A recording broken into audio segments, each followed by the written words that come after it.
Réunir les forces et travailler ensemble pour mettre fin à toutes les formes de criminalité. Le ministre d'État Guillaume Gueffa a, au quatrième jour de sa visite, eu des rencontres bilatérales et un multilatéral à l'Union européenne. Détail, Christian Lusakwen. Échanger sur l'administration de la justice et les droits de l'homme a été au menu de sa rencontre à l'Union européenne avec Kajsa Ollongren, représentante spéciale pour les droits de l'homme. Avec le ministre belge de l'Intérieur, il a plutôt été question de coopération entre les polices des deux pays et de criminalité transfrontalière.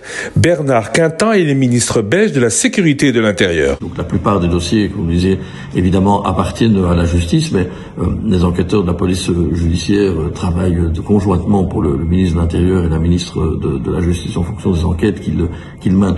On doit continuer à le faire. On a parlé aussi de la possibilité de récupérer un certain nombre d'avoirs qui seraient saisis dans le cadre d'opérations judiciaires.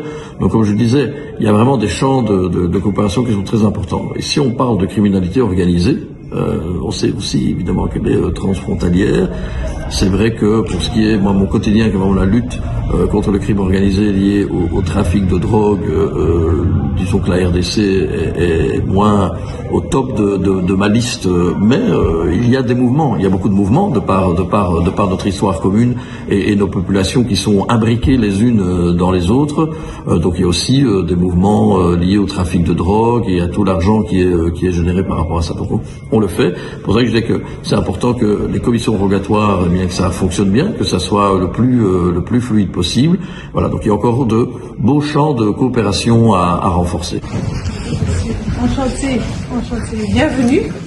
Au ministère de la Justice, beaucoup de bonne foi du côté de la RDC. Ce serait un constat commun, mais apparemment peu d'empressement de la part de la Belgique. Estime Kinshasa, la ministre belge Annelies Verlinden de la Justice et de la mer du Nord, qui s'est engagée à accélérer les devoirs de son pays, ce qu'indiquait d'ailleurs la procureure fédérale Anne Franzen. Nous avons des dossiers en commun, que ce soit la violation du droit international humanitaire ou des dossiers de corruption active-passive, dans lesquels, même si les faits ne sont pas nécessairement commis sur notre territoire, nous pouvons facilement collaborer ensemble. Et c'est ça le but, c'est de réunir les forces et de travailler ensemble de façon commune pour lutter contre toutes ces formes de criminalité organisée, je dirais.